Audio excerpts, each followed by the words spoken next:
following are the final excerpts from the journal of Dr. Arnold Richards, who, at 67 years old and in perfect health, was found dead in his bedroom, lying in a pool of his own blood, a single sleeping pill in his hand. The incidents surrounding the events reported in his diary were investigated thoroughly, but the case was never solved. April 1st, 1996. She was a frail old woman, gaunt and thin, with sparse, feathery white hair and baggy, sunken eyes. The faded, loose shirts and pants she wore made her seem even more skeletal than she probably was. I never heard her speak, and every time she came in, Dr. Yates would quietly usher her into a checkup room without saying a word to her or anyone else. While this was strange, it didn't affect my work directly, and so I did my best to ignore it. May 13th, 1996. On this bright Wednesday, I arrived at the hospital to the news that Dr. Yates had died peacefully in his sleep the night before. I was surprised. The man and I had never gotten particularly close, but we were friendly, and while old, he seemed to have been in perfect health. I was informed that his heart had simply failed in his sleep, and he had died quietly and gracefully. I, along with the other clinicians and a few town members, attended his funeral that Saturday. May 19th, 1996. Today one of our secretaries told me that a new regular was to be added to my patient list, a woman who went solely by the name of Sybil. The next day at 12 noon, Sybil shuffled her way to the door, and I went up to introduce myself. I said hello and offered my condolences for Dr. Yates' death, and obviously the two had become somewhat close. Sybil only looked at me with a hollow, empty gaze and turned mechanically toward the hallway that led up to her checkup room. As we entered the room, she sat down softly in a chair and watched me, unblinking. I smiled awkwardly at her and opened up a folder containing her charts and medical records. Sybil was an impressive 96 years old, and seemed to have been in perfect health all her life, considering her name and age were the only things written on the record.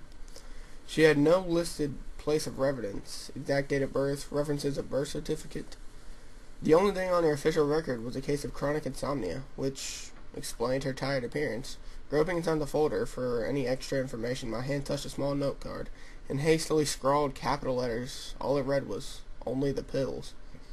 Reaching into the folder again, I pulled out a small plastic bag and a few powder capsules, which I quickly recognized as sporophic drugs, sleeping pills. I glanced at Sybil, whose gaze had not left me. I felt uneasy. Something didn't seem quite right about the mysterious situation, but trusting the late Dr. Yates' judgment, I smiled and joked, "Well, at least you make this job easy," offering the baggie to Sybil. The woman retained the exact expression she'd kept for the past 5 minutes, and with a swiftness unexpected at her age, snatched the pills from my fingers with a silent yet stern, "Thank you, Dr. Richards." I walked her to the door and watched her leave. As I returned home, I felt strangely exhausted, and went to bed early. Falling asleep, I remembered something that struck me uneasy. I had never told her my name to Sybil.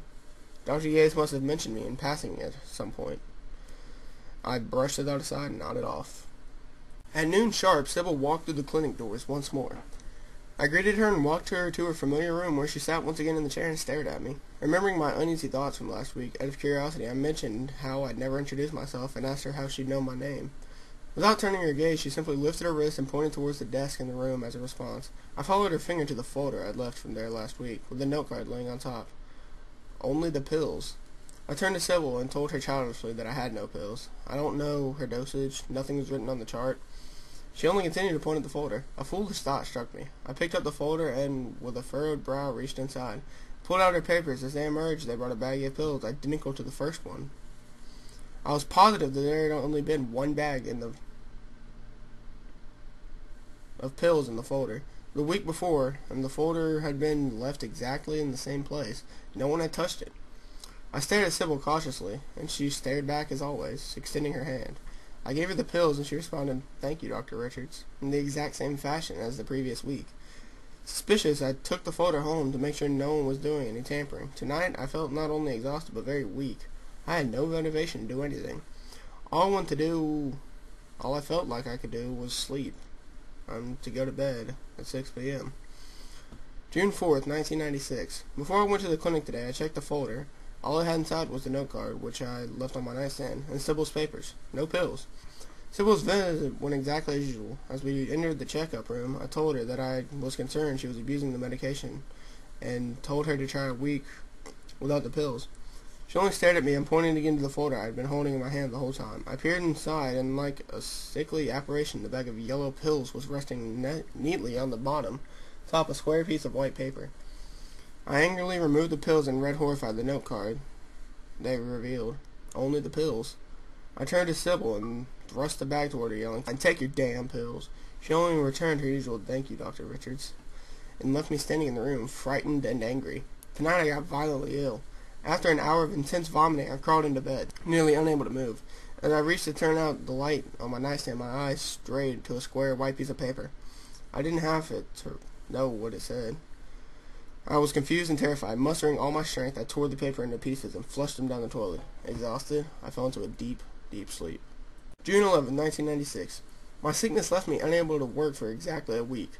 This morning I woke up with the realization that I had only felt strangely on the days after I had taken care of Sybil. I was frightened to return to work. Perhaps if I was late, she would get tired of waiting and leave. I waited until 2 o'clock and nervously went to the clinic. My hand paused on the doorknob, and as I slowly entered, I breathed a sigh of relief. Sybil was not in the waiting room. When I asked the secretary, told me that Sybil had not arrived this day, I decided I would find out who the woman really was. Walked to the checkup room to retrieve her papers and opened the door to find Sybil staring directly at me, as if she had been waiting. I was frozen. No longer did the woman's gaze seem empty and passive. Now it was devilish, laughing, taunting me, daring me. I didn't want to look at her and tried to ignore her, but her presence permeated the white room. I felt her gaze like a hand perpetually on my shoulder. Walking toward the desk, I picked up the folder and noticed there was a wet spot in the lower right corner. I opened it up to find the pills in the note card again. The pills were the same sick yellow in the same suffocated bag. The note card was torn into pieces and soaking and had dampened the corner of the envelope and the papers inside. I screamed at Sybil. "Who the hell are you? What do you want with me?" She pointed only at the folder. "Fuck you," I responded. "Fuck your pills."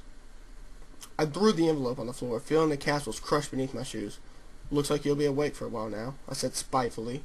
Sybil stared with her hollow eyes for what it seemed like years. Finally she spoke with a voice that was not of a 96-year-old lady. "Goodbye, Dr. Richards." She got up and left. I was fuming and terrified. Why had she told me goodbye? What's more, how did Dr. Yates end up with this woman for 2 years, when I had been pushed to the edge in under a month? Suddenly I remembered. Dr. Yates was dead. He had died in his sleep. I raced into the secretary's office and demanded Dr. Yates' medical records. The secretary looked startled and handed them to me, and I promptly drove as fast as I could home. I dumped the contents of Yates' folder onto my kitchen table, and rifling hastily through the papers, I found another, smaller envelope labeled with the words, "Coroner's Report." Inside the envelope, my horror wasn't modified. Pictures of Yates on his deathbed revealed with terrifying truth. Dr. Yates had not died peacefully. His body was contorted from seizing, his face twisted into an expression of horror and pain, blood leaking from his mouth and nostrils. I had to cover my mouth and hold back cries. His expressions were horrific. Eyes rolled back, joints turned backwards. In all my years of practicing, I had never seen someone frozen in such pain. On his certificate, the coroner had listed his cause of death as undetermined. That failed to satisfy me. I needed to know. I examined the pictures long into the night, and in one photograph of his mangled face I noticed a square, white corner poking out from underneath the pillow. June 12, 1996. Mustering up all my courage, I grabbed a flashlight, got into my car, and drove to Dr. Yates' house. It was about 4 miles away and isolated. I knew it would be empty. The night was strangely cold and damp. I walked up to the front door, and turning the knob with shaking hands, opened it and stepped inside. Only moonlight filtered into the windows. Light switches failed. The power had already been cut off. Assuming I knew where his bedroom was, I stumbled up the staircase to the second floor, adrenaline pumping in my veins. I reached toward the first doorknob and my flashlight reflected off of. Hesitating only for a second, and before I could change my mind, I twisted and pulled. It was a small bathroom and smelled sickly of vomit. The mirror/drug cabinet above the sink was flung hastily open, revealing a mess of capsules spilling off the shelves, the same capsules I had been given to Sybil for the past 3 weeks.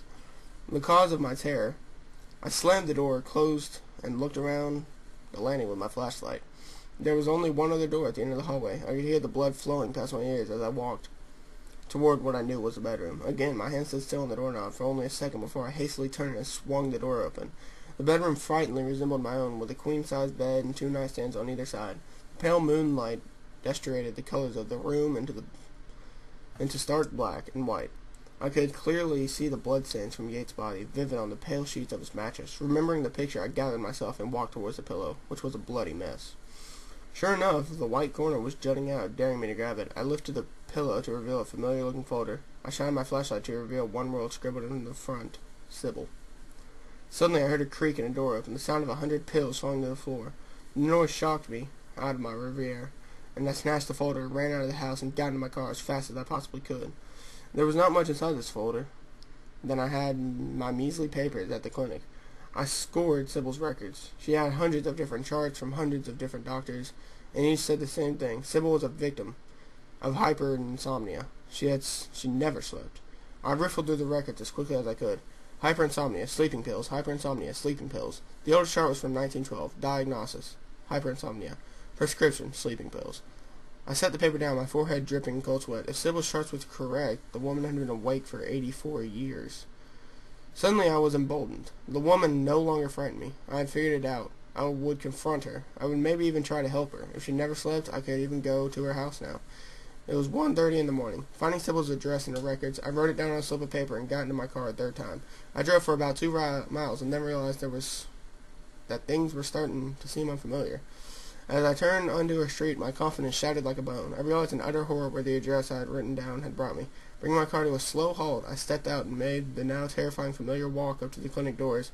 In a last-ditch effort to resolve the mind I was sure slowly losing, I only checked the paper I had written the address down on once more. 3 words showed themselves to me. Only the pills. I can't bring myself to reveal what happened when I entered the clinic that night. I can tell you that is the last time I will leave its doors.